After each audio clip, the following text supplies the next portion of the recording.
We Knicks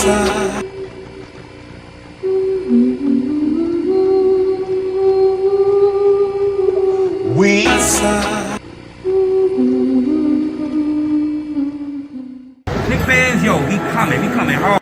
It's time for Knicks Real Talk Live. We going live on a televised or on blue skies. We on that Friday night Knicks with our Knicks constituents. Lift the altar trip. That's that Knicks orange and blue. I thought you knew it's the brand. You understand how we do, my man. We stand on business. This Real Talk brand. You know we in this. We in the streets of Manhattan. People in the action. Getting the people reacting. Leading up to Knicks and he getting it cracked. Cause it's game time. We in the world most famous. We see the Knicks lock your team up. I be serving just like a subpoena. You know the Knicks fan. We feeling real giddy and litty. Cause the New York City gritty committed to beat the city by 50.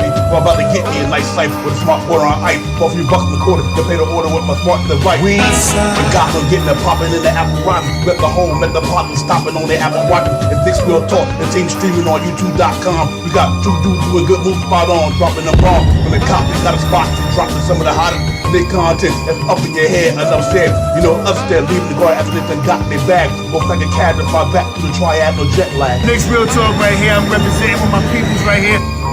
We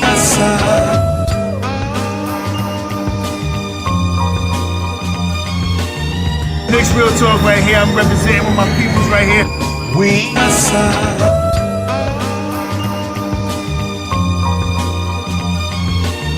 Knicks Real Talk right here. I'm representing with my peoples right here. We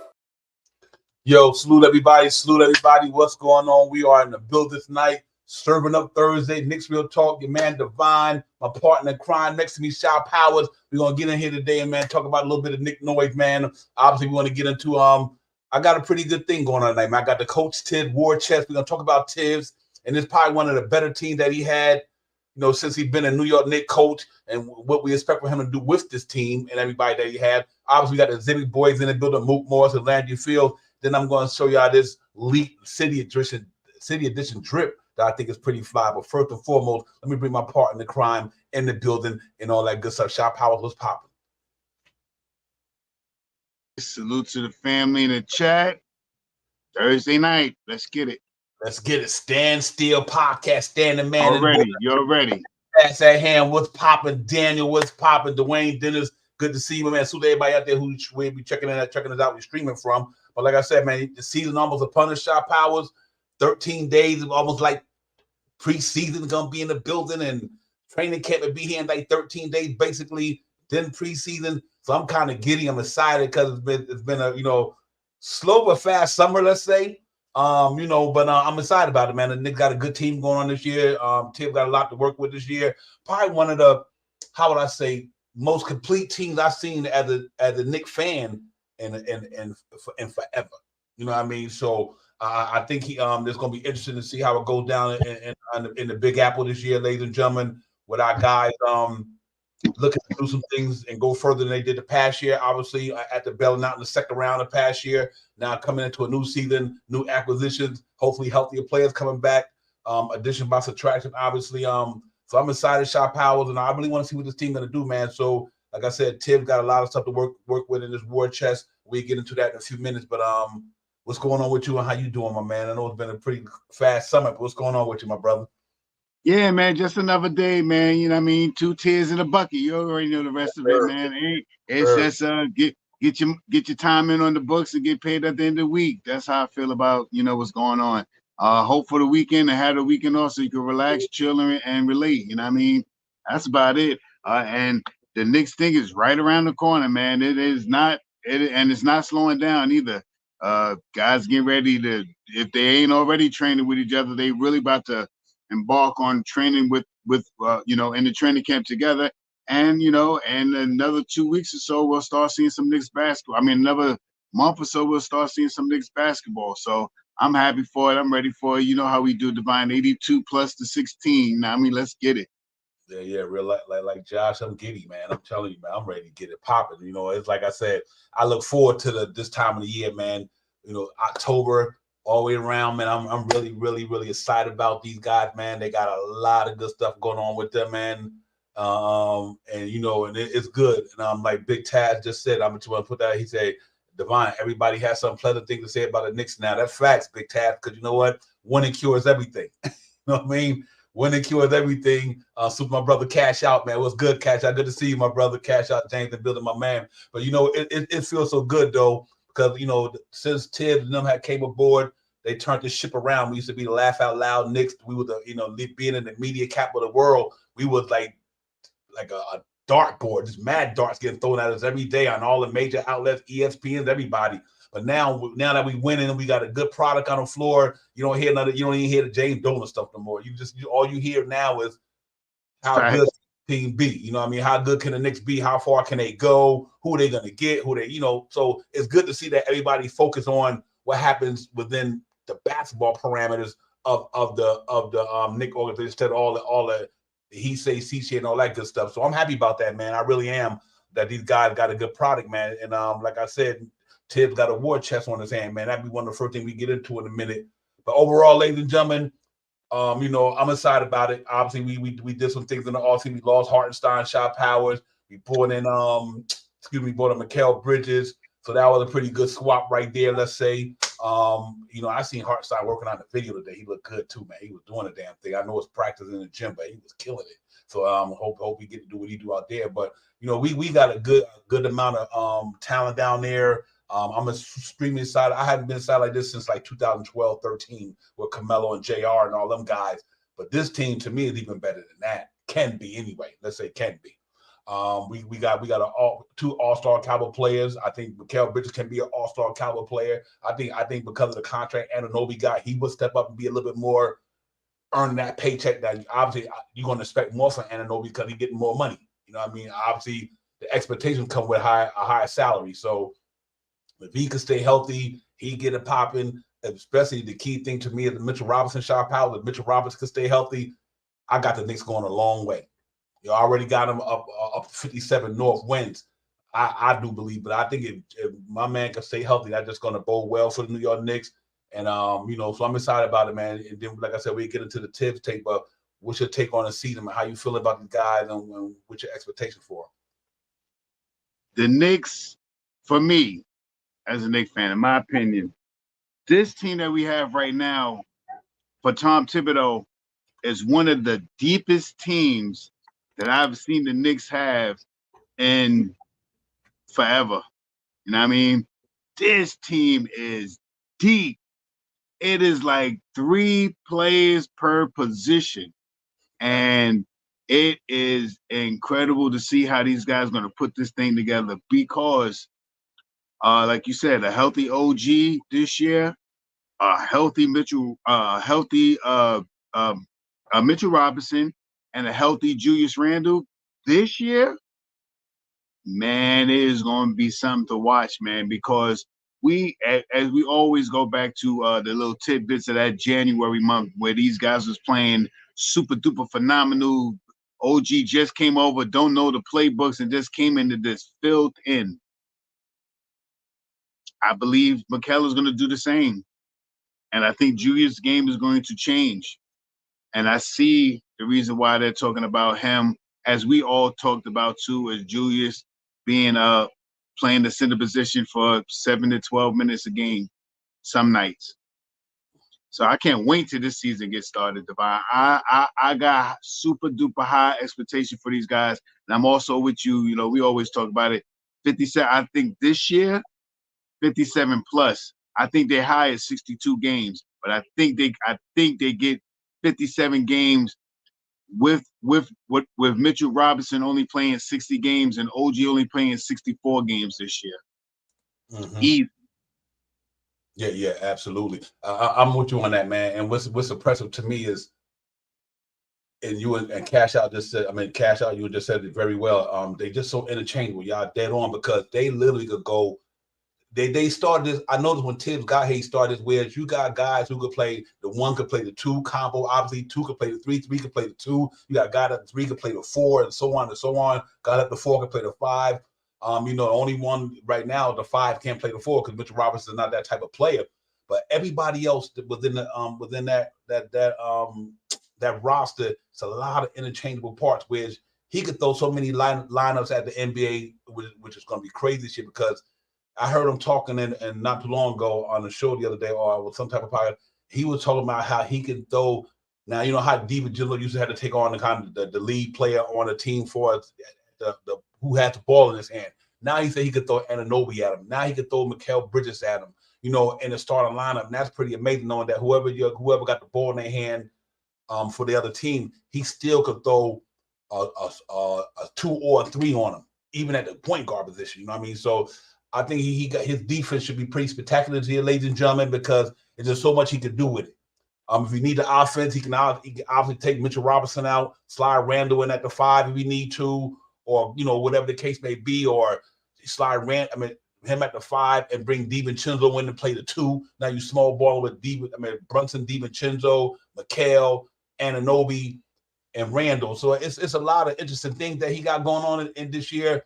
And for me, this is the best team that THIBS has since he's been here. If they stay healthy, within these 3 years of his newer contract extension, I think Knicks get it done. I think Knicks get it done within the next 3 years of this contract extension with Coach Tibb, because that's one thing been eluding him since he's been coaching is a championship.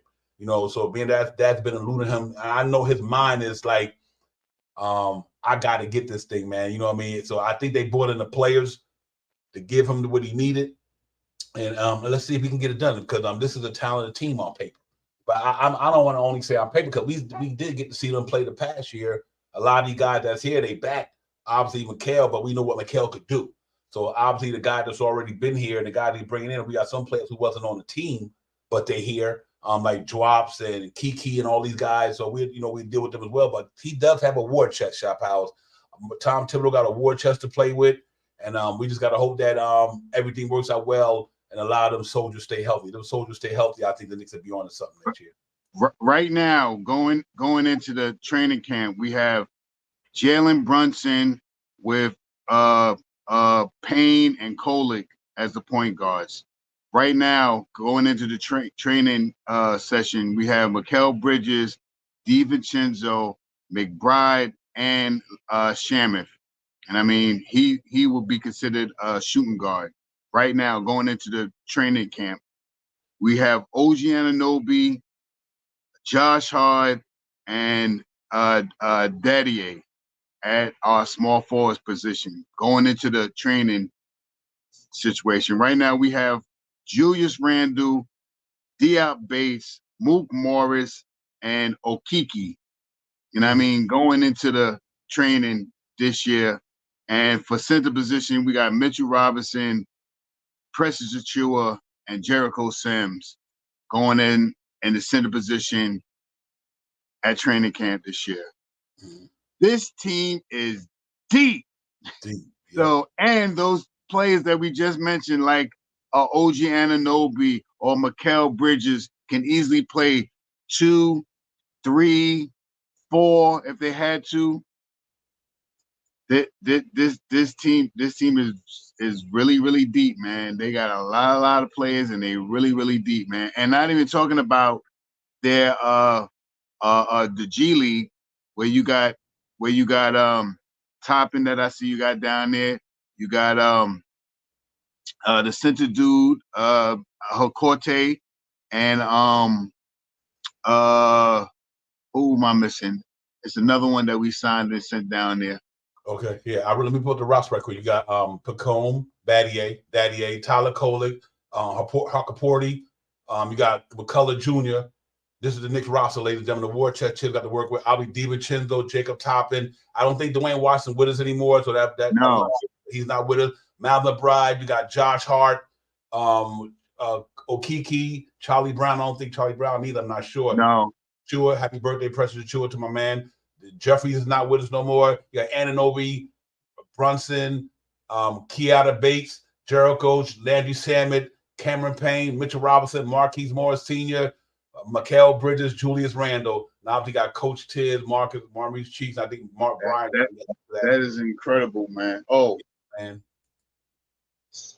Jericho Sims. I mean, not Jericho Sims. Toppin. That was the third person. Yeah. We are deep, man. We are deep, you know. And who can say in these next couple of days, I think they'll be able to trade some of these guys like a base Diop. Because if Mook Morris is coming here, this just me as being a fan watching stuff from the outside, but I don't believe Mook Morris and Shaman came over here for a 9-day just to train with the team where they could probably go somewhere else and sign with somebody else. And I mean, I think those two guys are going to be here. So I think they may be a trade where they send out 2 players, get back 1 player, and drop Diop, maybe. Or maybe Diop might be in a trade or something like that. I don't know, but I don't think Shamif and whatchamacallit came over here just for a 9-day deal, knowing that they could go somewhere and get a 1-year deal, a solid 1-year deal on some team with their prolific shooting and both of those guys play excellent defense. So in my opinion, I think they are here. I think those 2 guys are somehow going to squeeze out. We only have 1 opening spot on the roster. So however that thing works out or whatever they do to work it out, I think those 2 guys are going to be here. Who don't want Shamif here? Plays excellent defense, rebounds the basketball, been there for a while, even though he's been around the town, but he's been a 40% shooter dang near all his career. And if he gets hot, he's like a microwave. And Mook Morris, we already know what Mook is. 35-year-old guy that shot last year 40% on Cleveland. I think he was on Cleveland, right? I think he was on Cleveland last year. Shot 40% from the corner. Hard-nosed defensive guy, ain't going to back down on you, and been in the league for a long time. 6'9", he ain't no sucker. Yep. I think those 2 guys are here to end our bench, man. I think, in my opinion. I don't know how the Knicks going to do it because I think those 2 guys somehow is going to make this lineup. And something's going to be shaking up. When is the date? October 15th, I think it is. Mm-hmm. I think that's when all these contracts are available to be traded or something like this. I think it's sometime in October before. I think something's about to drop. And I think it's going to drop hard and fast. Yeah. You know what? Like I said, for me, he has a lot there. But I agree with you because, listen, you guys are Morris he's an enforcer. He's one of those guys where when he on your team, he gonna bring out the best in these guys, regardless of whom or what. And he already played with Julie Randle. His best year in the NBA was with the Knicks with him when he with the Knicks. So, yeah, but I liked that team. Him, it was the wrong year, wrong coach, wrong time. That was instead of Fizdale, that would have been Tom Thibodeau with Mook Morris, Bobby Portis, Randall. Yep. One guy, that would have been a pretty interesting team, man. But obviously, it wasn't the coach who could get it there. And so it was, Mook Morris definitely brings a lot to the table. I think he got the right attitude to play for this team. The Knicks need a guy like Mook Morris. You need a veteran guy like that on the bench. He's gonna be the oldest guy there, and not so because he's a veteran. He know the game. He understands the situation. And Shaman as well, been there, done that, know the situation. So when the playoffs get here, they don't have to worry about too much. Somebody getting cold feet or somebody choking or pressure. Those 2. These guys not going to give you that. So that I can see why Tibbs do it because they're actually about to go for it right now. And they look like they putting themselves in prime position because this team is in the high echelon of the East, the top 3 to me. You know what I mean? And I think they really stay healthy. I think they got a lot of noise to make. So I think Tibbs do have a lot of stuff to work with. He got a lot of ways he can run out there. He can run all offense, all defense, whatever situation it requires in a certain aspect at time of the game. I think this team is built to handle any situation. If it's a defense stop, if it's an offense bucket, they down 6 points with 20 seconds left. Brunson, DiVincenzo, put your best 3-point shooters in there and bombs away. You know what I mean? So I do think that they got a lot of versatility from an offense and defense standpoint. So that's what I'm excited about. Like, you literally could throw anything out there. And I don't know if there's too many teams who got a deeper. I mean, there's teams out there deep as we are, but if you look at the overall deepness of the interchangeable parts they have, so you got a lot of teams got a player, but they can't do two things at different positions. Like Anunoby could guard from what 1 to 4, 1 to 5. He could guard, yeah, all 5 positions. One is his least position that he could guard. He's better with 2s to 5s. Mm-hmm. Yep, and Josh Hart could do that from 1 to 5. I'd say DiVincenzo from 1 to 3. I mean, so they Deuce McBride 1 to 3. I mean, they got guys like even Achua could go up 4 or 5 or whatever. So they got guys out there who can really hit the ground with that defense side of the ball. And then if you look at the 3-point side of the ball, you brought in guys now who just damn near shooting 30 above league average. Let me say. These guys shooting way above league average. Almost all these guys you talked about, Devon, is shooting almost 40%, man. Mm-hmm. Almost 40%, 38, 39, 40, 41, 42. These guys are shooting 40%. From the corner, Mikal Bridges, from the right corner, he shoots 42% from the right corner. OG from the left corner shoots 41%. Mm-hmm. Brunson shoots from the corners, before the top of the key, the corners, he shoots 41%. DiVincenzo shoots, he has 2 positions that he shoots very well in. In the right corner, he shoots it's 41 and 43% from the corner and the wing. These guys are lethal, man. We got a good looking crew this year that can shoot 3-pointers from the wing. Mm-hmm. Very lethal. Precious Achua from the corner, I forget which corner it is. He shoots about 35, 36%. Julius Randle shoots about 35, 36% from the corners. Yep. Yeah, they had something going, and like I said, I don't never want to leave them guys out. I'm glad Nick 100 always make sure that he get them in there. Because sometimes I don't get to mention them, but Kiki and Keita Bates, I can't. That's why I can't wait to get to training camp, because one thing about training camp, there's no favoritism. There's no, you go in there, impress the coach, and see how you come out. So this team is literally that deep, where when you get to training camp, I wish I could be that fly on the wall, ladies and gentlemen, because it's going to be lit up in that. And I think they're going to Charleston this year. I'm going to say, yeah, they're going down to Charleston this year. So it's going to be lit in training camp, because you're going to have a lot of exhibit guys in there, camp deal guys, and everybody in there trying to battle to make the team. But like Shop House said, it's going to be a trade. Something might happen for October 15th. I still don't think the Knicks is done. I think they're just waiting for that date that you're talking about. You know what I mean? And then they're taking from there. But it still might be moves to make, And so, then you got to think about Tyler Kolek. Where does he fit into the situation? All this, so because he's been having a impressive summer to me. This guy stayed in the gym. He in a black ops with my boys, them running. He in a black ops with Jalen Brunson, them. He's with Chris Brinkley at the summit. I mean, this cat's staying in the gym. I mean, he is putting in some work. So he's gonna be an interesting guy to have on that roster, along with Cameron Payne. I think THIBS got a war chest. Like I said, he got a war chest to work with. I think he's ready to go to war with these guys, and they get a popping, man. Real talk. But let me shout out to everybody in the building. Drip more, not less. My man, what's popping? On NYK, my man, what's good? What's good? Nick 100, the GM, was popping. Raven Bentley, Walter White, everybody in chat. Salute to all you guys. This is Serve It Up Thursday, man. We just here cutting it up, talking about THIBS and this roster. Obviously talking about what he could do with the team that he had, because they're so versatile. They got a lot of players. No excuse for coach this year. It wasn't no excuse past year. I think the Knicks would have stayed healthy, but they would have went further. But I do think he got what it takes. He does have what it takes to get it done, Shot Powell. I think he can. I know he knows. I think out of all the happy dudes in the Knicks organization, he got to be the happiest, man.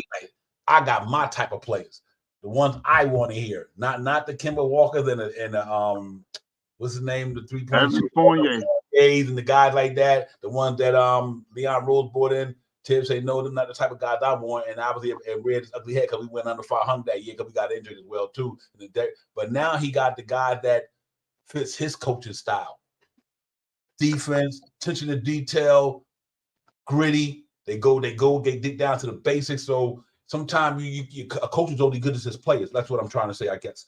Now he got a superstar point guard on the horizon. all NBA power forward, 2 all NBA defenders, probably, if you want to really put it like that. And if you stay healthy, probably had an all NBA, I mean, an all defense team center. But so now he got a strong bench. One of the top 3-point shooters out there for mates, and then you got a guy like Josh Hart, Mr. Triple Double, Swift Army knife type guy, do it all. You got guys like Deuce McBride, another guy who was special on the defense side, got a good underrated 3-point and offense game, mid range, good shot in the mid range. So I think Tibbs got to be super side like a kid in a candy store, ladies and gentlemen. Let's hope that he could put this thing together. Hope they all could put it together, Shaw Powers, and make this thing happen for us. I just mentioned some of the players, man, because I didn't get to Deuce McBride, which is a 41% shooting 3-point guy from the corners. Cameron Payne shoots 40% from 3 positions: the corner, the baseline, the corner, and the top of the key. These guys can shoot some basketball, man. Tyler Kolek in college shot very well. I don't know exactly his stats, but I think he shot over league average. He didn't shoot that well in the summer league, but what he did do in the summer league that people was amazed with was how many assists that he got, how he got the ball and pushed the pace for the basketball team. These guys got some good shooters, man, and I'm really waiting to see. I hope the first couple of preseason games he don't play none of the starters. Play all your second roster to your third roster. You maybe show up for that last game or two before we play that team from the West Coast with Edwards. What's that team? Milwaukee? Minnesota. Minnesota. I think that's the last preseason game that we played. All right, you want to bring in your starters because that's, I think, a game right before we start the season. So if you want to bring them in and get them ready for that game, perfect game to bring them in. I don't know what's going to happen with all these guys on the roster right now because, like Nick 100 said, Okeke ain't no joke. And like Nick 100 said, he just had so many obstacles in front of him. And I think he had his last year or so, I think he was hurt, or the year before, he was a little hurt. But he has potential. Grab rebounds, can shoot, can score, drive to the basket, big player. I never played like Tibbs likes. I mean, I'm not sure his 3-point shooting. I didn't look him up, but I did see that Okeke defense is something that we haven't seen in a long time either. Big guy, long arms. I think his wingspan is 6'9" or something like that. We got some. It's going to be, like you said, I would love to be a fly on the wall just to watch and see how these guys play some basketball and who's going to get onto this roster. Because any one of these guys we just mentioned, Mook Morris, Shamuth, Okeke, all these guys right now can be on other teams, and be backups on other teams, sitting on the bench, coming off the bench. All good defensive guys, all guys that have been around, except for Okeke. I think Okeke a little younger than Shamuth and 26. He's 26, right? Yeah, he a little younger. But aside from that, man, I can't emphasize how much I'm ready for the New York Knicks to get on the court, because I want to see how they're gonna work this thing. And they still got the word out for all these other centers and all that crap going around, all the hoopla and BS. Yeah. I think I tell you this much. It's definitely no excuse for anything this year. The Knicks got a team that could compete with anybody on any given night. What I love about the team is they so deep, and that's why I say guys like Chuma and guys like him and Keita Bate. That's why training camp is so important, because they get to go in there and show and prove. If Okeke wind up busting up Chu or somebody, or hypothetically he outshine, if Keita Bates drop and Okeke outshine some of these other players, then you might see something happen at the trade deadline that you never thought might happen. You might say, well, you know what?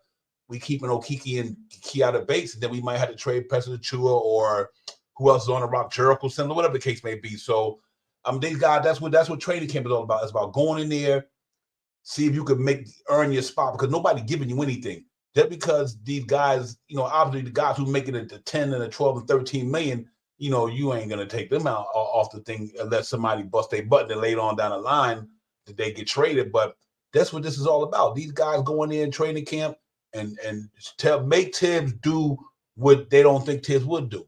Okiki might pop and say, what, I could trade this dude now because this guy popped it. He might fit what we doing better than this guy, vice versa. So let's see how it goes, man. I think the Knicks are very, very good since Tibbs and Leon Rose took over with Walt Perrin and them. They're very good scouters of talent. They are very good scouters of talent. No, I can't really say that the Knicks are. My man Walt Perrin always been that dude. Always been that dude when it comes to drafting good players. A lot Cleveland Cavaliers, not Cleveland, with Donovan Mitchell and them guys when he was at Utah, and then obviously when he went over to he did some other things as well. So now look what he drafted for the Knicks. He drafted some good dudes for the Knicks since he's been here. And let's see how with these dudes could do that he brought in here. Obviously it's gonna be pretty difficult for a lot of them young guys like Dadier and McCullough Jr. and Haka Purdy and them. They probably wind up in the G League somewhere because this is a championship type built roster team. And but if they go out there and show and prove, and knowing that the Knicks made a trade with the Boston Celtics for my man Sketsevich, how you pronounce his name, 7-foot guy out of Ukraine that was playing in the summer league. Now he with Boston, or some type of trade went on. So Haka Purdy might be that. They might have moved him because they think that Haka Purdy could be that guy down in the G League that could come up and to the main roster and help us out from the center position. So, like I said, they got a lot of tools in the chest. The war chest is full. AP, I like to Skip, but they must have seen. That's why I said Skip. I think AP Scat. Yeah, excuse me. I think they must have seen something in Haka Purdy to do a trade with Boston for Scat. That's all I really could think of why they made a trade with him and sent him to Boston, 7'1", blah blah blah. You know how he did in summer league and all that. But I think that might be the reason is because of Haka Purdy, Ariel. That's why they let Skip get traded to Boston. Because I knew he wasn't going to stay in New York. At one time, he posted a picture and it had Portland on here. And Skip had Portland. I'm like, well, what's you going to Portland, Skip? Because I knew that when you're in the G League, you can pretty much get traded like anything else. So being that he went there, so now, but I do think that he was traded, or they traded him. From what I read, they traded him, AP. They made a trade with Boston for Scat. So I had to do the research, make sure that what I was reading wasn't true or not. But from what I read, he got traded with Boston, but it could be wrong. But let's see what Haka Purdy can do, man. But the guys like that can go in training camp too. He go in there and start beast mode at the power forward spot. Tibbs might be like, you know what? Somebody moving before the trade deadline. It ain't Haka Purdy. You know what I'm saying? So it's all about training camp. I don't know, AP. I wish I could tell you what they got back. I'll do the research for you. And I definitely let you know in the comment section, whether off the show or on the show, I'll put it in there. But so Shot Power, I'll just say that guys like Chuma and all these Keanu Bates, if they hear during training camp, they get to show and prove.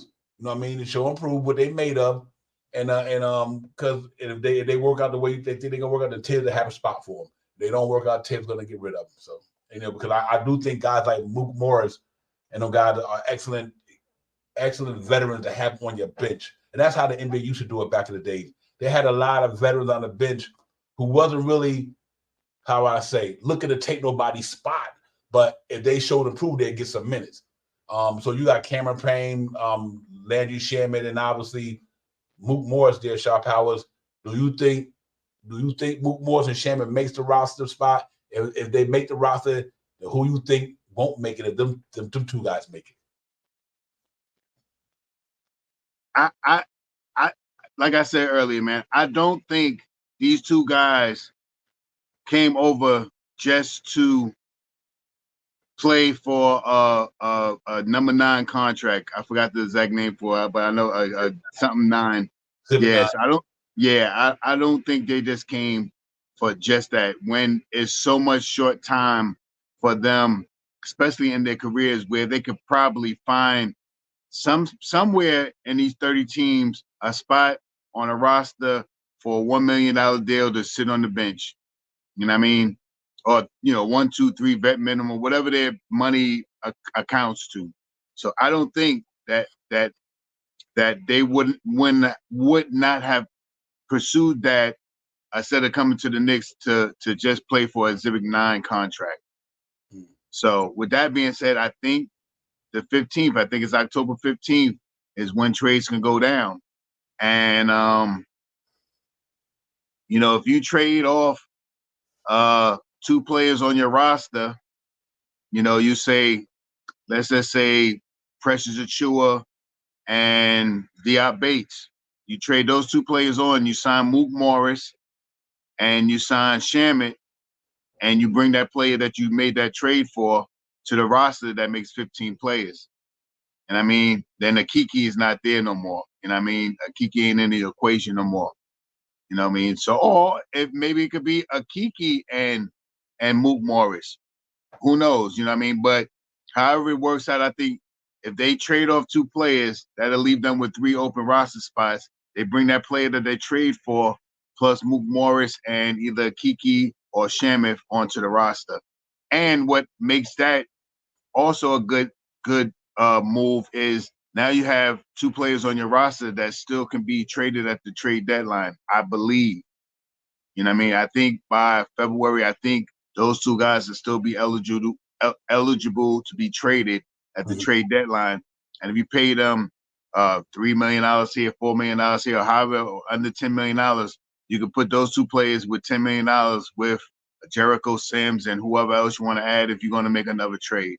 So I just think that those 2 guys, with their vast experience on the court and their prolific scoring, didn't come over to just play a Exhibit 9 contract for the New York Knicks, in my opinion. Yeah, if you look at Hickle Shaman numbers, ladies and gentlemen, obviously his career he averaged 8 points a game, 1 rebound per game, 1 assist per game. But like I say, he can shoot the ball from downtown. Career 7 points a game. There ain't no mistake about it, ladies and gentlemen. He's a journeyman now. Yes. He's from team to team. So am I banking on him making the Knicks? I'm not even gonna say it's a guarantee.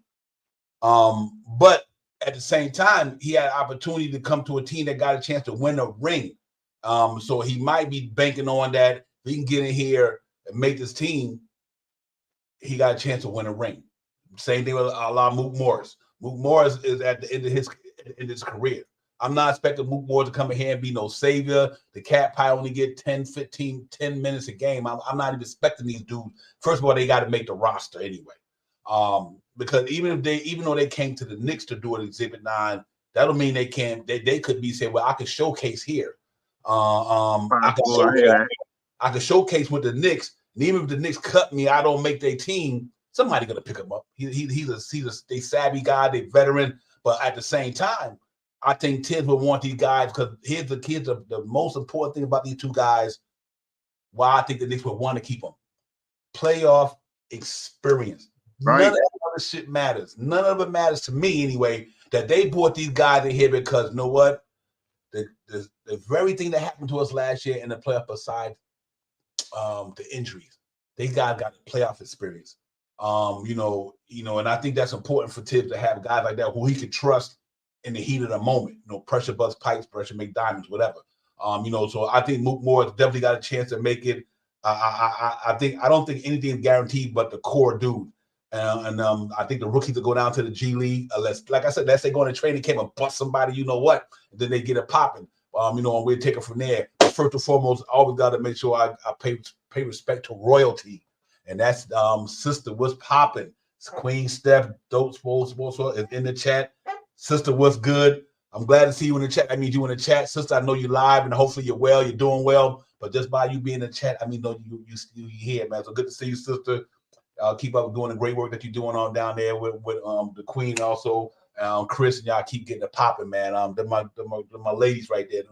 Them some of the finest Knick heads in the building when it comes to intellect. So, You got it. She's in the chat with her sister. I appreciate you, man. Real talk. But yeah, I got to link up this year and get on your show. You know, I just been grinding so hard, Steph, not making no excuses, sister. But you know, it's right here.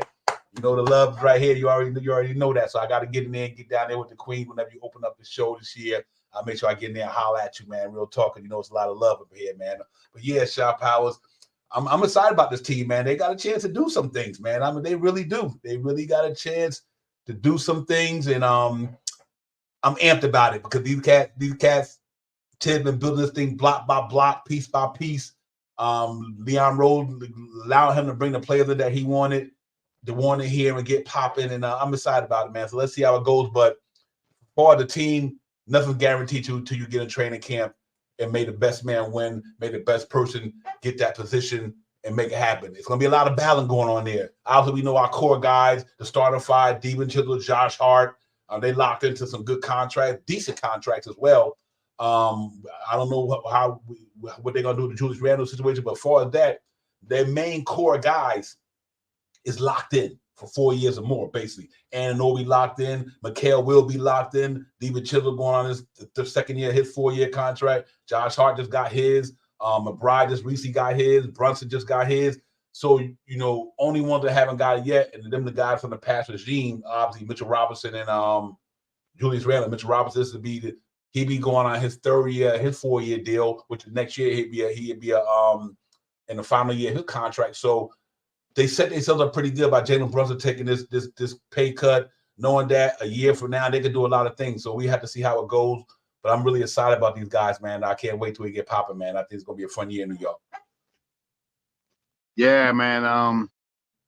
The rotation is crazy, man. And you know, the big thing of ladder from last year is if this team stays healthy, it's going to be. And one thing that I say about regular season games against this team, it's going to be hard to devise a plan to play this team, only playing this team one game, one game at a time. You know, and I think a lot of these teams, when the Knicks really hit them, you know, they're not gonna come back. It's not like years prior when the Knicks get a little lead and then or the other team would be up, the Knicks would come back and get a little lead and then try to lose the game. I don't see that much from this team this year. They have too much stuff going on for them this year to be put into that sphere of have to competing.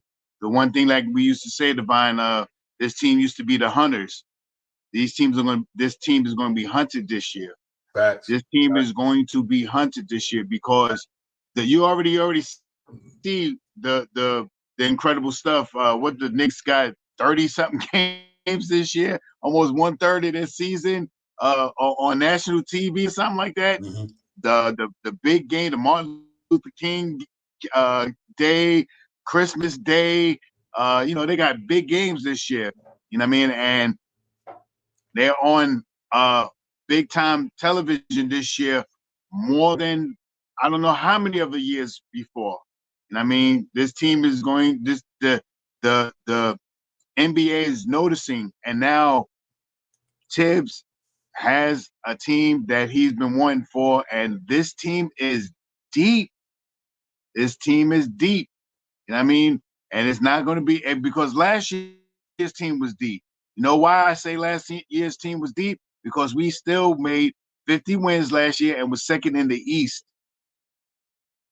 with a demolished starting crew with almost 6 guys, and 4 of them out of the 6 were starters. Mm-hmm. This year we put a little extra sauce on what we got this year, man. And this team, 68 games from OG Anunoby, 65 games from Mitchell Robinson. That's a lot of wins, man. That's a lot of wins I think this team is going to have, man. Mikal plays 82 games. I don't think he missed a game since he's been in the league. Nope, not at all. Let me not go. Let me not go. Big knock on wood. Big knock on hard. Let me knock on it hard. You know what I mean? Mm-hmm. So we have to make sure that I think this team, and I still, like I said, I think there's not much room for improvement. But yeah, can you tweak a couple of things? What all Knicks fans are scary of, you know what I mean, is Mitchell Robinson coming in this year healthy and playing 65 games. Now, I was joking with one of my friends today. I said, what if Mitchell Robinson looks like he may not start the beginning of the year. Maybe Mitchell Robinson might not come back until middle of November, right before Thanksgiving. But what if he comes back and plays 62 games straight, and the last 2 games of the year he takes off? I mean, what if he does that? I mean, what if we get that out of Mitchell Robinson? He misses the first 6, 7, 8 games or something like that, and then he comes in and he has 37 games straight, and then he has a little ankle something or something like that. Then he plays another 28 games straight or whatever. Never know. You know what I mean? I'm being hype. I'm being a real Knicks fan today. You know what I mean? But I'm hoping for Mitchell Robinson to have that.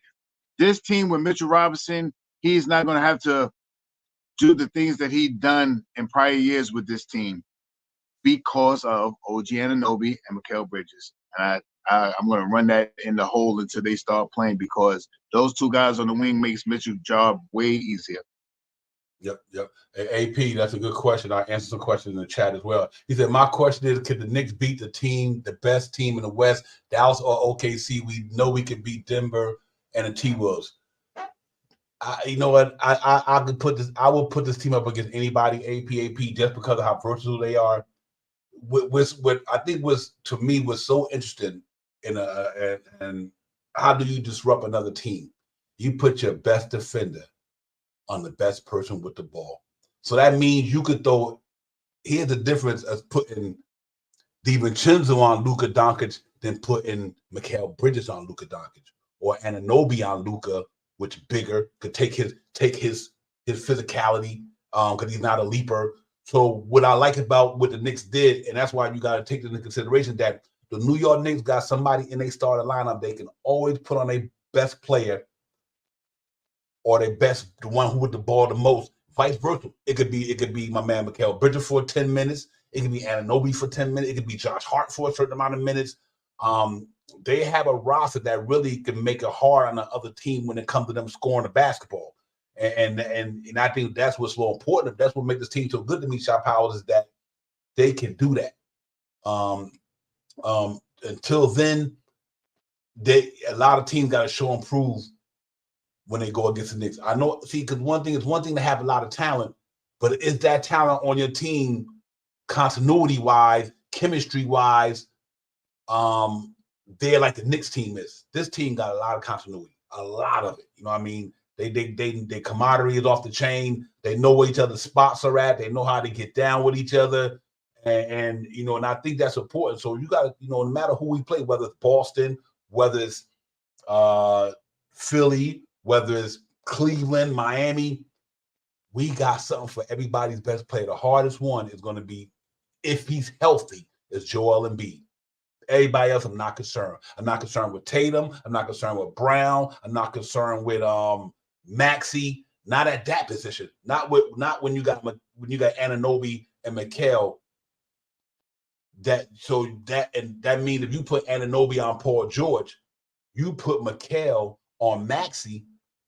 From a defense standpoint, the only one we got to deal with is to me in the starting line, I'm talking about forwards getting buckets, is Joel Embiid. You know what I mean? So, and Mitchell Robinson plays them pretty good. I mean, he dropped 50 on us in the playoffs. He was even hurt. So he's that one guy that's going to probably be the biggest matchup for us. Boston and everybody else, I'm not concerned because of Anunoby and Mikal Bridges. But when it comes to Philly, that's the guy we got to deal with. But I do believe no matter what team we play up and down the East, I don't care if it's Indiana, I don't care who you play in the NBA, our team got some defenders in that motherfucker, that 3 or 4 spot, 2 or 3, I meant to say, that can go out there and get it done. So I like that from a standpoint. And then you got Josh Hart, who can get down as well. So I'm impressed with this team, man. And let's see how it's gonna go.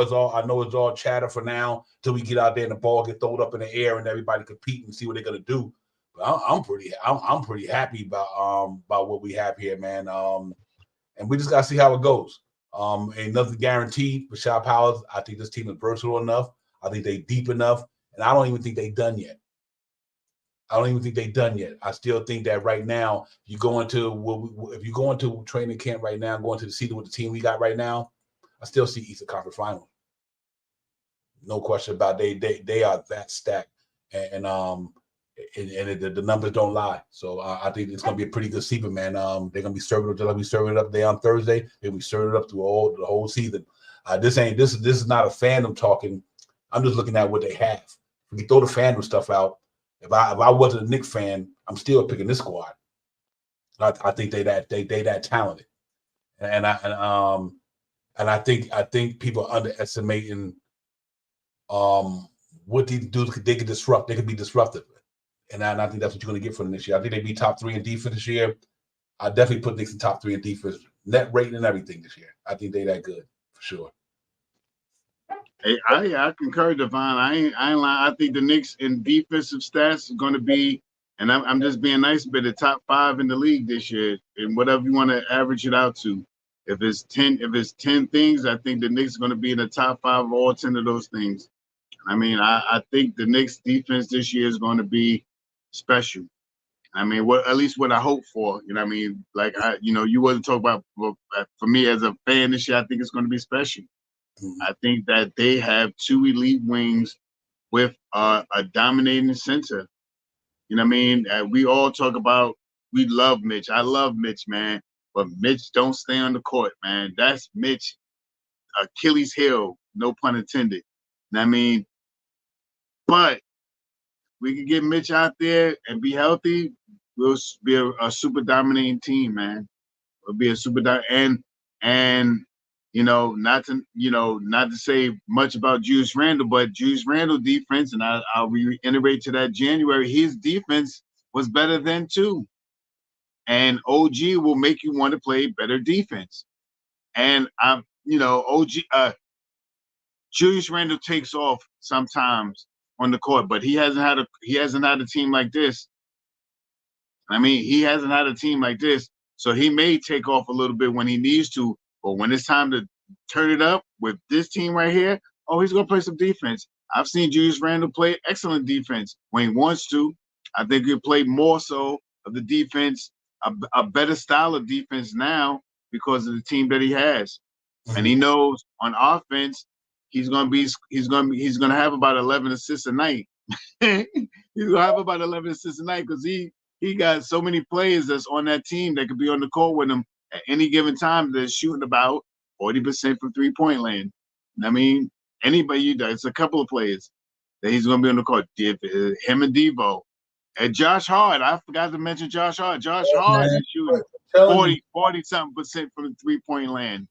And I mean, I think it was 200 and something. He hit 100 out of 200 and something 3-point. He's a 40% 3-point shooter. So he is going to demand that double team and kick it out. You know what I mean? And like we said also, if Julius Randle or OG is playing that center position, now if Julius is playing the center position, now you got OG at the small forward. At the power forward. You got Mikal Bridges at the small forward. You got DiVincenzo at the shooting guard, and you got Jalen Brunson in there or Josh Hart. You come on, man. Your players coming off the bench. Who's going to be the first man off the bench? DiVincenzo, Josh Hart, Deuce McBride. I think DiVincenzo. I think DiVincenzo too. I think he's gonna shoot for the 6th man of the year. I think Josh Hart has the same chance of doing the same thing too. This team is deep. Mm-hmm. I'm gonna tell you why I picked him coming off the bench first. I think he comes off the bench, gives Randle a breather, and everybody slide up.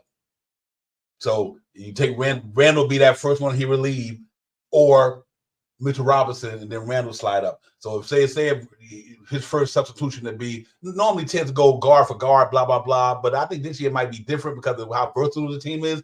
Let's say if the first one out is Randle, then you slide DiVincenzo right in at the 2. Mikal moves to the 3, Anunoby moves to the 4. Right. Yeah. Right. And then maybe Mitchell Robinson goes out, and whether Sims or Achua, or it might be somebody different down the line. But this team is pretty much loaded, man. And like I said, I get the talent in the NBA shop. I really do. I'm not knocking no team. I'm not knocking. Everybody got talent. You gotta have talent to play in the NBA. But I could go roster for roster against every team in the East, and why I give the Knicks advantage in certain situations. Because I think they got them 2 wing defenders. Offense is one thing. Anybody can score a basketball. Everybody can't stop a basketball. That's the easiest thing to do is play offense. It's hard to shut somebody down in the NBA because there's too much talent there. But knowing that we got 2 guys like I said, we played Boston, we know we got Jason Tatum and Jaylen Brown, at least somebody who can make it hard on them. I'm not saying stop them, but they can make it hard on them. You go down to Philly, like I said a few minutes ago, you go down to Miami, you go down to Cleveland. We got guys who literally can stop their best players. Like Mikal Bridges is not a bulky dude, but he's linky. But his defense skills is off the chain. So his arms is like 7'11". So even if Donovan Mitchell dropped 30, it'd be the fucking hardest 30 he ever had to get on. You understand what I'm saying? Right. It's not about because listen, LeBron can do, AD can do, but when you got guys who can play them and make it harder on them. Y'all remember THIBS is a defense-minded basketball coach. He could throw a plethora of guys at these guys. So even if you go to other teams like Orlando, they got a nice young team, but you got an Anunoby who can guard Pablo Banchero, and you got a Mikal who can help play with Wagner, and obviously the guys they got down there, they got a good young nucleus, but we got guys out here on our team who can slow down the other team's best player. A prime example, he said, people say the Pacers have no defense, yet we struggled versus the defense regular season. Man, listen, the Knicks was a decimated team last year. You get the Knicks a healthy team last year. New York Knicks won 53 games, no Mitchell Robinson, no Julius Randle, no Anunoby practically for a period of time, no Bogdan, no blah, blah, blah. And they still went 7 games with these dudes. I don't know why everybody's so hyped about all these teams. To me, I'm not pinpointing. I'm not throwing darts at nobody. I'm saying I think we underestimating what happened last year, Shaw Powers. The New York Knicks won 53 games with a decimated roster.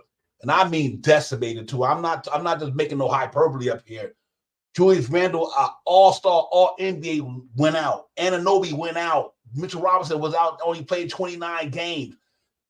That's 3 dudes in your starting lineup that didn't play. Think about that. 3 of your starters, you had to bring DiVincenzo and Josh Hart into the Knicks starting lineup last year. Because we got rid of Quentin Grimes, because he didn't pan out. So now these dudes come back, and now that same 2 dudes that was helping us win the 53 games goes back to the bench. I mean, you got to put that in. You got to take all the variables from last season, I'm saying, and put it out there and say, why did the Knicks do this? Why did the Knicks do that? I don't think you're going to have that problem here. They say healthy Shaw Howard just due to the fact you lose Hartenstein, okay, but you bring in Mikal Bridges. So I know how important Hartenstein was to the Knicks last year, but we made it for him by bringing in Mikal Bridges. So the Knicks still got stronger. And they still not finished. Now, if Mitchell Robinson come back and play the way he played at the beginning of the year last year, we had to see. I just think that this team is pretty loaded, Shaw Powers. We see how it goes, man. It's always a team that can knock you out there. But listen, we took them Cat 7 games with a decimated roster. No Bogdan. Our bench was depleted. We had guys who wasn't ready, and they couldn't make it happen. But now they don't have that excuse this year, Shaw Powers. They got a deep arsenal out there. Let's see how it goes. But I got the Knicks. Just like a lot of other don't forget this. Don't forget this point also. A lot of those games that we lost to the Pacers and the Magic and Boston, we still had RJ and IQ here as well. I mean, that was early in the season when we lost to Boston. We lost 3 times. That was in that bubble. I don't know what that summer league thing that we didn't have OG then. We definitely didn't have Mikal at all. I mean, so we still had RJ Barrett and IQ, and not taking anything away from those guys. And we still had Quentin Grimes, but not taking anything away from those guys. But you know, the best month that we had was January when we did not have IQ, and we did not have RJ. You know what I mean? And now that we got Mikal, that defensive wing on the forwards, the switch is off. Who you gonna switch? You're gonna switch off of Julius Randle to go to OG, or you're gonna switch off to go off of Julius Randle to go to Mikal, or go to OG, or go to Mikal, or go to Randle, or go to Mitch. It's gonna be tight this year. And let it be known, Jalen Brunson is not gonna make a defensive player of the year. I ain't underestimating him. I don't think he will, but he ain't no slack on defense either. Right. He stays in front of you. He plays hard defense. His downfall is he's 6'2". I mean, so when he goes to close out, he can't really. He's not 6'6". When he jumps, it makes the shooter have to shoot a high percentage shot. And I mean, by the time he gets up in the air, the shooter can still shoot over him. But he always contested. And I mean, he could test all the shots, and he lays his body out on the line. I think he was top 3 in offensive charges last year. I think he was number 1 or 2, but he was up. That's big. Mm-hmm. I mean, to play great defense, and then you still get stepping away and get the foul. That's big defense. You know what I mean? So this team. And I mean, I think we're going to be high in steals this year. I mean, this is going to be one of. I'm really home with this today, Devon. I'm sorry, but I think we're going to keep teams under 103 points this year for the whole year. I don't think it's going to be too many. Of course, we're going to have a bad game here against some scrub team or a real good team, of course. But I believe that our average is going to be keeping teams under 103 points this year. So every time when we do our predictions, it's going. I believe it's going to be under 103 points this year. And I mean, let me raise it up a little bit. 107. I'll say 107. I don't want to sound like, but I was really being a homer then. But I like that 103. But I'll say 107. I'll come off the homer a little bit. I'll say 107. We keep majority out of these 82 games this year. I think 60 games we keep teams under 107 points. Yeah, no Book question. it. And sorry, Divine. And I think the Knicks, I think it was AP, Nick 100, somebody was talking about OKC this year, about playing OKC. You know when I think we're going to have the best time to play OKC? In the playoffs, because my prediction, New York Knicks against OKC this year. Book it. Yep. You know what?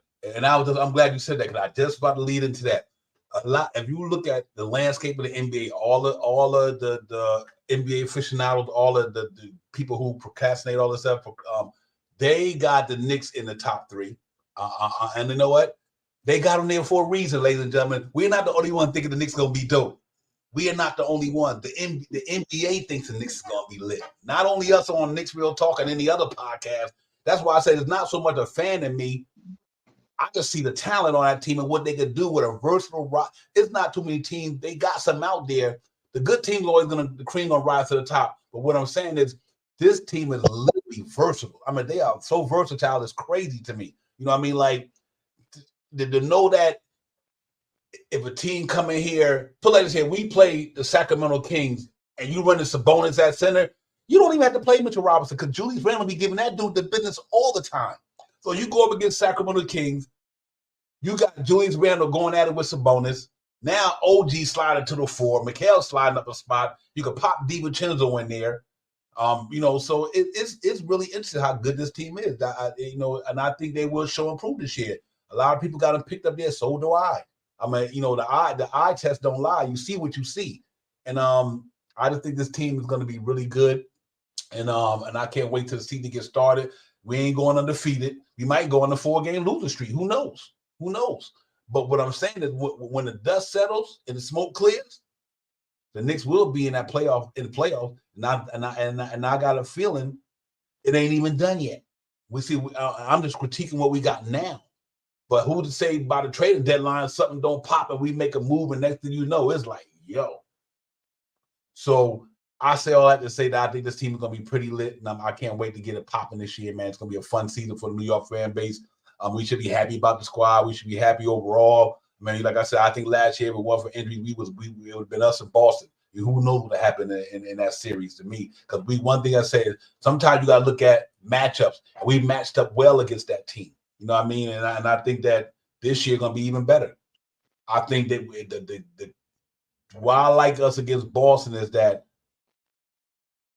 being that we got two guys who can help on Jaylen Brown and Jason Tatum, which they dynamic scores. They still got a good defense with Drew Holiday and Derek White, and Jaylen Brown is a handful. So now we got something that can replicate that. You know what I mean? And for at least two of our main players. And if Robinson stay healthy, then I'll say three, because Robinson give you at the center spot, where Derek White can give you at the 2 spot. But I still think that the difference to me is we got guys who can slow their guys down, but one-on-one, I don't think there's nobody on that team who can stop Jalen Brunson, because I think he'll get Drew Holiday 30 easy. And Drew Holiday is dynamic. But I think Jalen Brunson could be the X factor against a lot of teams who don't have a guy in their team can stop him. They do it by committee usually when they play the Knicks. They try to double team Jalen Brunson, get the ball out of his hand. Well, now with the acquisition of a healthy Anunoby in the corner, a healthy Mikal Bridges, a healthy Julius Randle, you double team that dude all you want to. Somebody getting lit up from outside against the Knicks this year, because all of them can knock them down from out there. And I think Julius Randle go back to his 2020-21 season from the 3-point line, because now he don't have to, pretty much be the main guy on the team that had to take the grunt of all the offense. Now that he's not in that position no more, he's not the guy who have to worry about that anymore, because you got Jalen Brunson now. All Julius Randle got to do is go out to the 3-point line, and if you push up on him, Julius Randle talented enough to put that ball on the floor and go to the paint. And if he ain't going to dunk it on you or lay it up, he's going to pass it out to one of them guys in the court, Jalen Brunson or Mikal Bridges or Anunoby. So I think you got to look at it from that point. That I don't know, Knicks is pretty tough, man. We'll see how it goes. I'm only just trying to put X's and O's together per se, X and O type thing. But it's a deep roster, man, and I'm looking forward to the season. I really am, man. I've never been so much giddy about a team in a long time, man. These cats was busting a lot of teams up last year before they even got to the playoffs. We beat Boston by there, 30, 40 at one time. We beat Denver. We beat Anthony Edwards and them. That's when we got Anunoby when he came here. We gave them cats the business. The toughest team we had last year to me was OKC. You know what I mean? They beat us, and my man SGA hit that baseline of Madison Square Garden and things like that. But it's not a lot of teams in the NBA that the Knicks did not give the business to last year. And here's one thing I'll pat the shot. Let's remember when we went into the Indiana series. Anunoby, Randall, Mitchell Robinson, BB, Bogdan was out. You know what I mean? So you talking about Randall 20-something a game. Anunoby 17 a game with good rebound and good defense, a good percent. Bogdan, good 3-point percentage from outside, can knock it down, stretches the floor, opens up the defense. Obviously, Mitchell Robinson, one of our interior defenders. We got out of the Philly series, because remember, Mitchell Robinson got re-injured, and Anunoby got injured, and Bogdan got injured in the Philadelphia playoff series. So can you imagine if them cats did not get injured and went into that series against Indiana? That was a wrap. That was a wrap. You know what I mean? So now I'm looking at this team this year, and I think they can still do the same thing. I think they're gonna be good shot powers, ladies and gentlemen, in the chat and everybody. Salute to all y'all in there, man, for the good comments in there. I'm reading them as we go along. AP said, let's keep it real. The Celtics, all their opponent was hurt. But you know what, AP, I'm glad you brought that up. And this is a good point. A lot of them teams that's why you seen the Indianas of the world and the Orlando's of the world, why they made them extra set, because teams like the Miami Heat injured, Milwaukee Bucks injured. A lot of them teams that normally would be up there, they fell short because they was injuries, and the other team had an opportunity to take advantage of their injuries. That's why I said, when you go back into the playoffs this year, all these teams we talking about, let's see how people going to react when Giannis and all these guys is healthy. Let's see how they're going to react when Jimmy Butler and Tyler Hero and all these guys come back and they healthy. It's going to be more harder to do the damn thing in the East this year. Because remember, if they wouldn't have got injured, A lot of them cats would have been in a couple of them teams would have been fighting for since 7. Actually, Milwaukee, Indiana and Orlando. If it weren't for them guys getting them teams getting hurt the way they were last year, they was fighting for the play-in. Think about it. So that's why I said let's see how it goes. Because you best believe me, I do think Milwaukee will be there.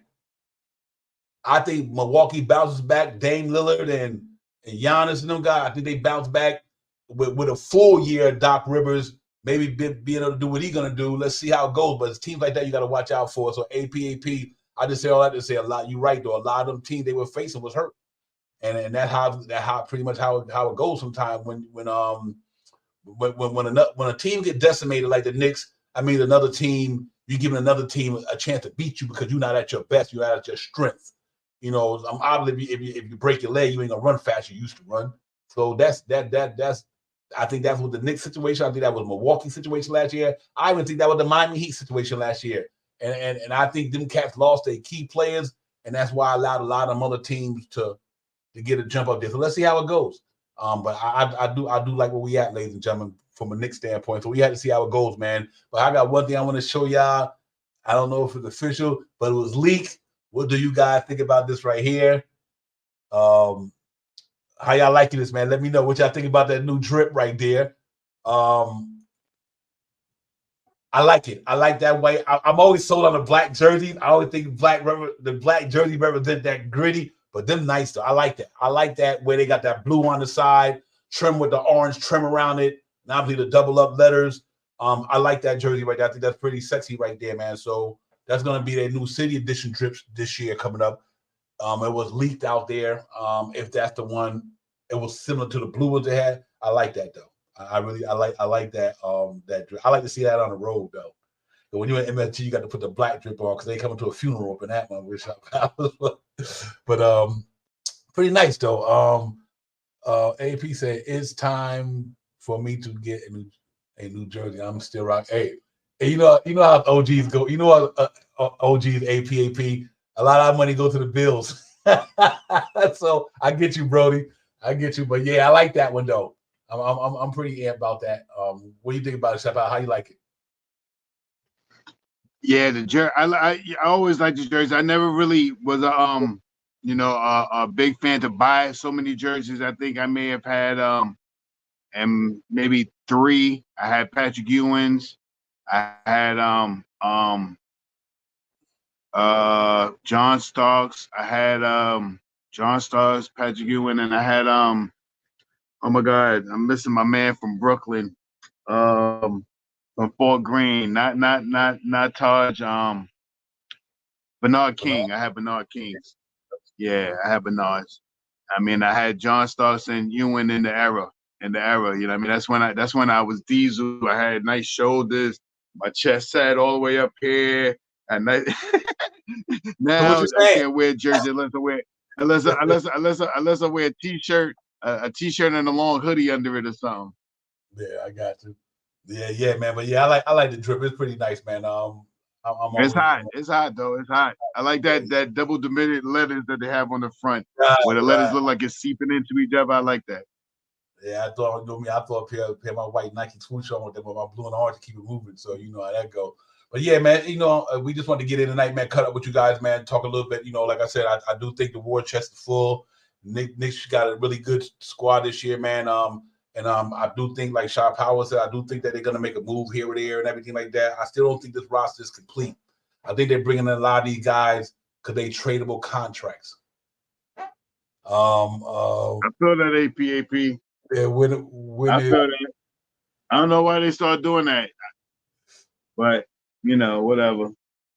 Evolution, everything changed. Yeah, absolutely. We got to out with the old and with the new. You got to, you got to be able to adapt, and but yeah, I listen love that one with that blue jersey, the one Freedom to have on. I think had that black in it. Yeah. Fire. They were fire. That one, the 90s, I think it was the 90s, 98, 99 Knicks or something like that. Yeah, definitely late 90s. Yes. Yeah, they had some drip unis back then as well. So, but yeah, I like that. I like that what they got there, man. But listen, man, the season will be upon us pretty soon, ladies and gentlemen. Like I said, we only have about 13 days before we actually hit training camp, I would say. Yep. The training camp. And then next thing you know, we get to go down to Charleston, Tarrytown, whatever. Facts AP 96, 97, real talk. And then, it's gonna be a fun season, man. Obviously we're gonna be rooting on our guys to go out there and perform and get it done. I got a lot of. I'm gonna tell you, be honest with you, Shot Powers. I set the bar high for this team this year, so I'm gonna keep it 100 with you. I set the bar high for this team, and I'm expecting this team to go out there and perform. You gave Anunoby $200 million. Obviously, and at the October 23rd or something, you can give Mikal his money. Jalen Brunson got his money. You're not talking about a team that the Knicks didn't build this team to go to the second round. You didn't build this team to do that. Our aspirations are much higher than that. This ain't last year, the past year, the year before. New season, new vibe. No reason for you to subscribe. That's how we going down. Let's get it. I think this team gonna be a headache in the NBA this year, ladies and gentlemen. Ain't nobody going undefeated, but they're gonna be a headache for a lot of teams out there. And I'm so looking forward to see how Tom Thibodeau will take this team and shape and mold it and make it into a championship contender. Because I think they will. They do have championship talented players in there. Let me put it like that. And I think the best is yet to come. And this is something that's crazy. Nick GM put something up in the chat earlier. I think it was Jeremy Grant. So if they don't come to negotiating him, if Randall don't come to negotiating him and the Knicks don't negotiate a good contract, they're not on the same page by next year, who knows what can happen? You know what I mean? Who's to say if Mitchell Robinson don't seem like he gonna be, who to say he don't get traded at the deadline? You understand what I'm saying, Shot Power? They got players. Not to cut in, Devon. Would you trade Julius Randle and Mitchell Robinson for Grant and the third? I forgot his full name. The guy in Portland, the third. Robert Williams. Yeah, Robert Williams the third. I'll tell you this here, and this got a lot of truth. Jeremy Grant is one hell of a defender, bro. He and don't sleep on his offense game. He just see some of these players have never been on a certain team that allows them to be able to shine like that. When he was down in Detroit, Jeremy Grant, when they had him and all them other guys, they just wasn't there. Portland, you go, Damian Lillard moves out. You got Anthony Simons, DeAndre Ayton, and all them. Then they bring in a rookie coach like Chauncey Billups. You put Jeremy Grant at the power forward spot with Anunoby and Mikal Bridges, there's not a better, to me personally, defense squad in the starting lineup than Jeremy Grant, Anunoby, and Mikal Bridges. I'll tell you that much. Now his numbers are deep. I mean, from an offense standpoint, he don't get buckets like Randall. Randall can get buckets, but Jeremy can't get buckets though. He ain't that far from him. He ain't that far. I think he like 21, 22 points. You know what I mean? He ain't too far. He get about 8 rebounds. He ain't that far. And he'll be playing on a different team with Mikal and OG, which are going to grab more rebounds and help him out on defense. You know, and then you put Roberts. You know what I mean? The third out there, you put him in the center position, electrifying center. You know, but he got the same problem as Mitch do. You know what I mean? He from Louisiana and he got bad feet. You know what I mean? So must be in the water. So I'm just now. AP just said something crazy. AP said Jeremy Grant, DeAndre Ayton or Jeremy Grant. What about if you can get both of them? Julius Randle. This hypothetically, guy. I'm not advocating trading another guy. I just bored up because I know Nick GM put it in the chat about him earlier. So I'm just trying to make if it would, from a Knicks perspective, would you do DeAndre Ayton and Jeremy Grant for Julius Randle, Mitchell Robinson, whatever you can give up to Portland? Not saying Portland would do it, because why would Portland even want Julius Randle knowing that they got to sign him? You know, I'm stint him. So I'm not saying I don't think they would do that. I don't think they would take Julius Randle just due to the fact they're not going nowhere no time soon. They're in rebuilding mode. So what's the purpose of them even giving Julius Randle? Because he's not gonna. I don't even think the Knicks would do that to Julius Randle. I think that I think the Knicks will send Julius Randle somewhere where he got a chance to compete for a ring. I do believe they'd do that, unless it's just a package you can't refuse. But listen, I like Jeremy Grant, always did. But I think what I like about him on the Knicks, Sharp Powers, he won't be that kind of like, I need the ball in my hand to create my shot. You know what I mean? That cat can get up and down the floor. He can get an open three, or he can rebound. Remember, he dropped 40. He like 40% for 3-point land. Right. He like 38%, 38, 39 for. He about 40% for 3. I think if you get him, I think if the Knicks would had Jeremy Grant in that starting lineup with Anunoby and Mikal Bridges, then I will say you only scored 103 a game this year against the Knicks. So, like you said, because that's crazy, bro. That is insane to have 3 guys like that who could play basketball like that. On a wing in the NBA, all 3 of them can get down. That is amazing. And then Jalen Brunson can take that ball, and what I like about it too. So you don't have to worry about whether Julian Randle or Jalen Brunson with the shot clock down under 10 seconds. Who you put in the ball hand? You put in Jalen Brunson's hand. Everybody, now you got everybody on the wing all open, and all he got to do is make his way downhill. He get down there with 3 seconds left, 4 seconds left. Grant and Anunoby, Mikal Bridges on the wing. He gonna go for the shot, get fouled. He's gonna kick it out, or DiVincenzo out there. So it's amazing. The Knicks got a lot of. That's why I said this team is stacked. Shot Powers. If Jalen Brunson get downhill this year, the way he was getting last year with Randle and Anunoby and Mikal Bridges all out there waiting, I don't know. It's gonna be pretty tough. Divine, I'm really saying this because, like I said, I'm really on the homer tip today, right? Julius Randle is going to make these guys that shoot, and I already put out some metrics out there about how these guys shoot in the corner. 40%, 43%, 42%. They're going to be shooting 44% from the 3-point land. They're going to be shooting 44.8. These guys are going to elevate their games because of Julius Randle being on the court or Jalen Brunson on the court with that kick-out pass this year. I mean, because it's not too many guys that you're going to be able to double team. They ain't not going to do that. Mitch out there, Mitch man double team. Nah, you ain't going to do that because now you leave the wing weak. You know what I mean? You leave that wing where Mitchell Robinson, man, come over, you leave that wing weak. And that's either going to be Mikal Bridges or OG Anunoby in that corner. Yep. You're going to leave that corner weak. And another thing that Randle's going to change on this team is Jalen Brunson missed Julius Randle so much last year with that kick-out pass so he could shoot the open the 3-point shot. He's going to elevate. Julius Randle's going to elevate his game up into 41, 42, 43 from the 3-point land in a homer point of view. Mm. You know, he's going to elevate their game, Jalen Brunson game, because Jalen Brunson surely missed Julius Randle out on the court with all those open shots that he got from the kickouts from Julius Randle this year. It's going to be a phenomenal year this year, man. They surrounded the perimeter with a whole lot of 3-point threats this year, man. And these guys have played a couple of years together. Like I said, Mikal, I think he's going to come in here and fill in seamlessly. Easy. He's going to be easy like Sunday morning. That's facts. Man, I can't wait. I can't wait. Yep, let me hit up some AP. AP said, "What you got to think about Stewart?"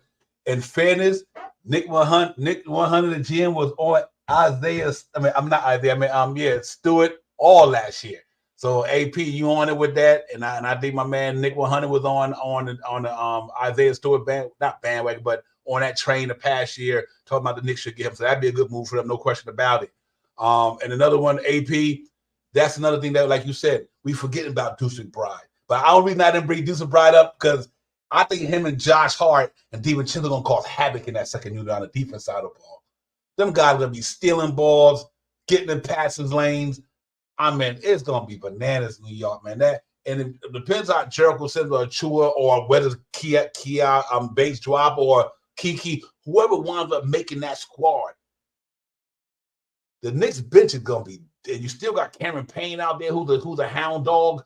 I think the Knicks is going to be Josh Hart, DiVincenzo, all these guys play defense, man. All of Upper them. echelons in defense, all of them. Yep.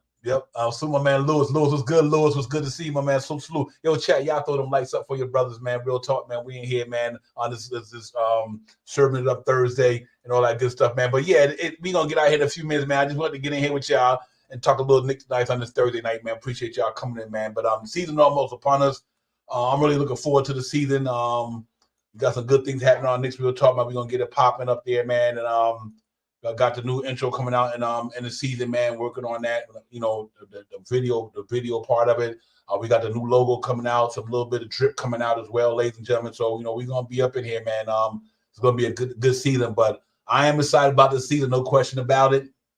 And I think it's gonna be a good year. It's gonna be some ups and downs, obviously. But I think it'll be more peaks and less valleys this year. I think these cats get it done this year from a I think the Knicks definitely get out the second round. Let me put it like that. Yeah. I think they get out the second round. What happens in the third round?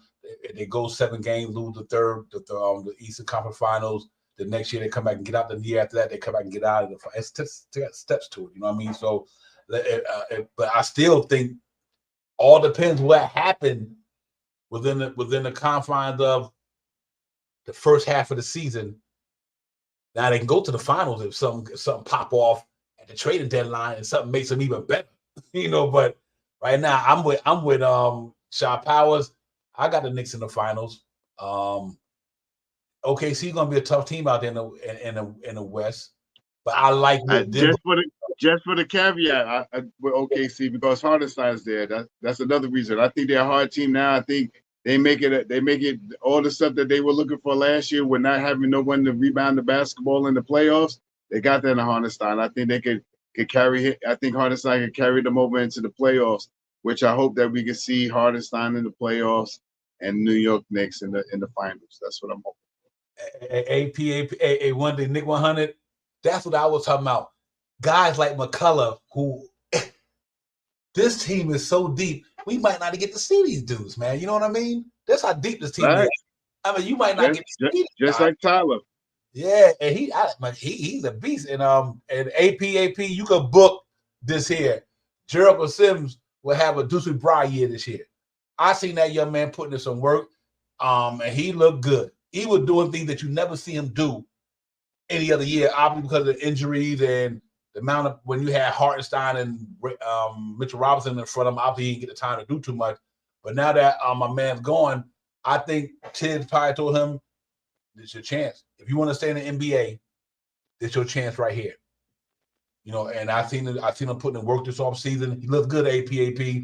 I hope he can come in that backup role and get it popping.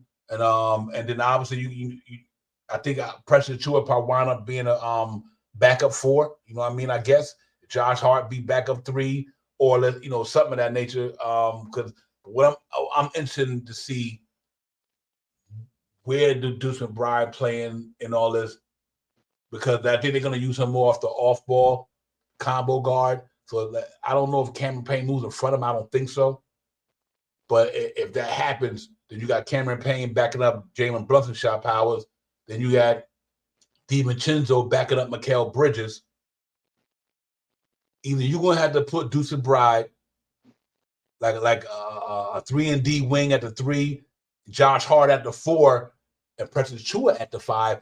If none of the guys that, like Okiki and all them still here, that's a different story. I don't know how it's going to play out. But Deuce McBride, to me, going to be an X factor for the Knicks this year, Shop Powers. I think he'd be an X factor for the Knicks this year. I mean, there's no question about that, man. Like I said earlier, man, we have about 3 players in every position this year. You know what I mean?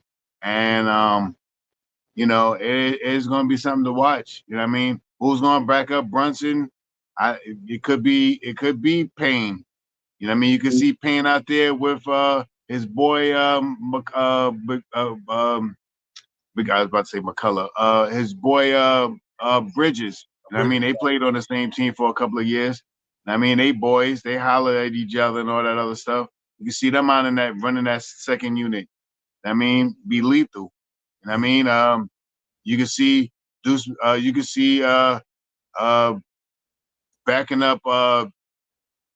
You know, you can see Josh Hart playing the second position just as well as you can see DiVincenzo playing the 2.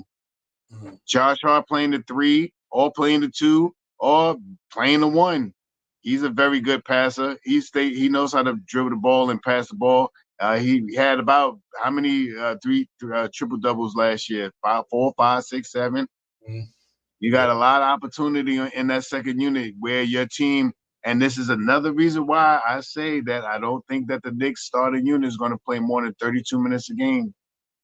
Just being hypothetically, just being a homer because of what they have on the bench. And if we take the lead in the games, we're not going to relinquish it as easy as we did in prior years. I think we can hold on or cut the valve off early before we start giving up too much. Oh, we started to lose the lead. Mikal Bridges and OG get back on the court. Shut down. Yep, real talk. Hey, Nick 100. I'm gonna pay close attention though, Kiki. I didn't get to see a lot of his game from the years he was on Knicks. He nice, man. He nice. I seen him basketball. So I'm definitely gonna be a searcher with him. And APAP. I'm glad you brought that question up. That's another reason why I think the Knicks gonna go deep. The coaches they brought in. Make no mistake about it. Maurice Cheeks is the real deal from an NBA for the NBA. What he done in the NBA, what he do, defensive mastermind when he went to Philadelphia 76. Can't say that enough. Mark Bryant, Seton Hall, he gonna bring out the best of them big men down in New York. You still got Othello them down there. But I think APAP, I think the Maurice Cheeks signing was just as big as Mikal Bridges. Mark my word. I think that's how huge that signing was for the New York Knicks, lose Johnny Bryant and bring in Mo Cheeks. If you don't know Mo Cheeks' work, if you're not an OG, go look at some film and look at them Philadelphia teams and look at the team he coached along in the NBA. That's going to work well for the Knicks. Now you got Jalen Brunson. Jalen Brunson got a guy he can learn from. Johnny Bryant was young and fine, but Mo Cheeks is an NBA savvy guy, man. So I think now you got a guy who when he goes to the sideline, Mo Cheeks gonna be like Jalen Brunson. You do this, we do that. I see this. He was an unbelievable floor general. You know what I mean? So it's gonna go well. And then Mark Bryant, big man, Seton Hall, power dude, know how to play the center spot, get very high IQ, great APAP. I think that's going to be really, really one of the biggest X factors of the Knicks that everybody's sleeping on. Going to be the signing of Maurice Cheeks, assistant coach, and Mark Bryant. Book that, because that you're only good at the coaches that you have. And I think that's going to pay dividends. You know what I mean? Because I don't care how talented you are, if you don't know how to use your talent, you need somebody to coach you. That's why you had the Phil Jacksons of the world, the Greg Popoviches of the world. I don't care how talented you are. Do you know how to use your talent? Well, Knicks brought in a guy that's going to help them use their talent to the highest level. And I think Mo Cheeks will pay dividends for the Knicks. I'm looking forward to that. That's the reason why I'm so high on the Knicks, not only because of what they brought in from a player perspective, but they brought in from a coach's perspective. And exactly, AP, that's what Johnny Bryant was with D. Mitchell. And I think that's going to bode well for D. Mitchell having them out there. You know what I mean? Because the familiarity, they know, understand each other. They help them get there. But make no mistake about it, AP. I'm glad you put that question up there. Look out for that Nick coaching staff. Now Tom Thibodeau got another guy who good with the X and O and the defender. He's one of the top defender point guards in the league back in the days. High steal rate. Him and Andrew, Tony, Dr. J, and all on God, they was to get down. So it was nice, man. Good question, all that, God, ladies and gentlemen. But yeah, man, it's gonna be fun season, man. I'm super excited about these dudes, man. And let's hope that they can put it all together and stay healthy, relatively healthy. No major injuries. Somebody got to be out for a week or two. But hopefully we don't have no. If Mitchell Robinson don't get a major injury setback this year, I really got the Knicks dominating on the defense side of the ball. Because now you're not going to be able to penetrate down the lane that easy against the Knicks with Mikal and them on the wing. And once they do get down there, the shot clock probably be damn near down. And Mitchell Robinson then, knowing that they're not going to have enough time to get a pass off, then Mitchell Robinson, he can react different on defense. Because now Anunoby and Mikal Bridges help running that shot clock down. So now they got 10 seconds to get a shot off. Time they get down the lane, if they get down there, then Mitchell Robinson ain't got to worry about it too much. Then now he can go block a shot then because, you know, you can't make another pass because the shot clock might hit you up then. So it's going to be interesting. Like I said, Tibbs got a lot of tools in the war chest this year. They got a lot of ways he can throw at you. You can throw Deuce Bride, Anunoby, McHale, Mitchell Robinson, Josh Hart at the game at one time. Or you could throw whoever in there. I mean, it's just so versatile. If you need a bucket, he could throw Brunson, Randall, DiVincenzo. You know what I mean? It's crazy how with the tools that he has in his arsenal this year. This cat could goose. He got matchups for days, ladies and gentlemen. Days, bro. And the Knicks, though, they want to go small. They can make it happen. They want to go. Now I think they're not done, Shot Powers. I think they're gonna go out there. They're gonna pick up another player to add to this what they already have. And they're gonna say, you know what? Let's go for it. Yeah, facts, AP. You know what it is to win a championship, man. But yeah, man, I'm excited about it. I know you guys are. You know, let's hope that everything go well. But I think I'm just piggybacking off of Shot Powers. I think the Knicks gonna make a move before the 15th or at the 15th. I think they might go into the season with one more move. They might do it before training camp. And here's another thing. All the stuff we're talking about, we still forgot about Mook Morgan. Not forgot about it. We still got Mook Morgan and Landry Shamet. How that play into this whole equation? You know what I mean? Shot Power. So they got some stuff going on in New York. I'm excited about it, man. But listen, ladies and gentlemen, let Shaw get his words in. We're going to get out of here, man, before we get ready to get on the grind. We'll see you guys sometime next week. You know, we got Serving Up Thursday. We create some more content. Always good to come here with you guys, man, and get in here and talk this Knick talk. And that's real talk, man. So, Shot Power, holla at your boy, man. Let me know what's popping, and we'll holla get up out of here. Divine, you know you right here with me and stuff like that, man. Always, man. I love you, man. Salute to the family in the chat. It's right around the corner, man. We've been waiting for it. The one great thing about the Knicks making it to the second round this year is it makes it a shorter period between Knicks playing basketball and stuff like that. We went from watching the Knicks go out in the 7th game in this year to the trades, to the summer league, and now we're getting ready for training camp. I mean, it's right around the corner. Before you sneeze real good, it's gonna be cold outside. It's gonna be super duper heavy hoodie weather, and starting to put on them light them thin North Face jackets, the thin ones that keep the rain and the cold, that windbreaker style jacket. So it'll be here before you know it. With that being said, like Devon said, we'll be back on sometime just to chat with y'all to let y'all know what's going down, and let's get it. Yep. AP, normally the Knicks go on in the regular season time slot. You know, obviously know it's every game. Knicks do normally start the game at 7:30. We normally come on at 6:30 pregame show. What's gonna be interesting this year, y'all. So me and Shop House think about doing like a half hour of the pregame show, going to be a recorded section. That's when we break down the stats and everything, and then we come on.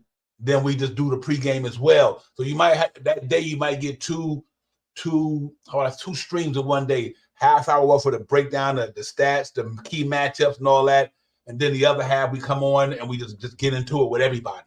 Open panel, everybody just going to get it popping. So y'all look for that. We're going to try something like that this year as well. Try to get some more creative ways to get a little bit more volume up in our likes and subscribe and all that good stuff. So we're gonna do it, man. But I'm looking forward to the season. I'm excited about it.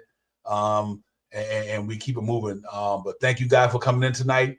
I'm excited about it. We're gonna get in here and get it popping. Next week, y'all look for the notifications, ladies and gentlemen. We will hop on next week, with something and create something. By then we might hear some more noise. Obviously, the latest thing we heard was obviously Tom Thibodeau sat down and talked to Tom Thibodeau about how he liked the squad and the way it's being generated right now.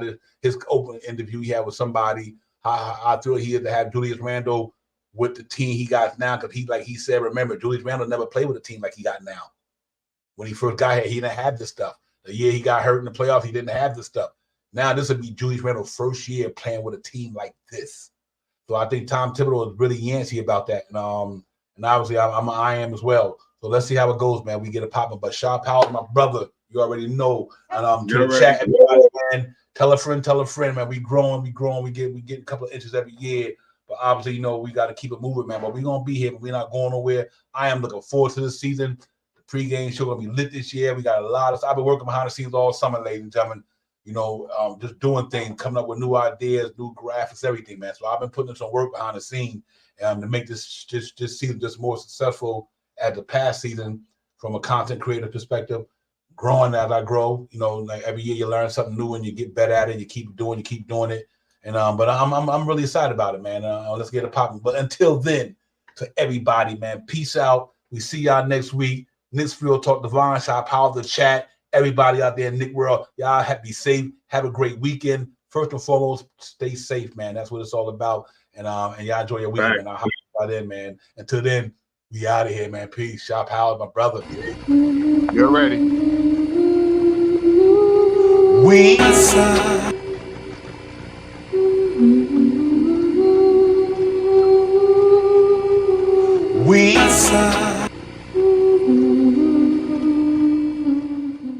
Knicks fans, yo, we coming hard. It's time for this real taller hobby going live on a televised with orange blue skies with we on that Friday night the Knicks with our Knicks constituents. Lift the ultra trip, that's that Knick orange and blue. I thought you knew it's the brand. You understand how we do, my man. We stand on business. This real talk brand, we in this. We in the streets of Manhattan, keeping the action, keeping the people reacting, leading up to Knicks and he getting it cracked. Cause it's game time. We in the world most famous. We see the Knicks lock your team up. I be serving just like a subpoena. You know the Knicks fan. We still real giddy and litty. Cause the New York City gritty committed to beat the city by 50. We're about to get me a nice sight with a smart quarter on ice. For a few bucks in the quarter to pay the order with my smart device. We got them getting it popping in the Apple Watch. Let the home, let the partners stopping on their Apple Watch. It's Knicks Real Talk. The team streaming on YouTube.com. We got two dudes doing good moves spot on, dropping the bomb. When the copies got a spot to dropping some of the hottest Knick content that's up in your head. Enough said, upstairs leaving the guard after this and got me back. Both like a cab to fly back to the triad, no jet lag. Knicks Real Talk right here. I'm representing with my peoples right here. We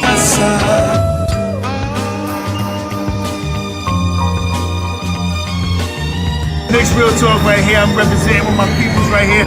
We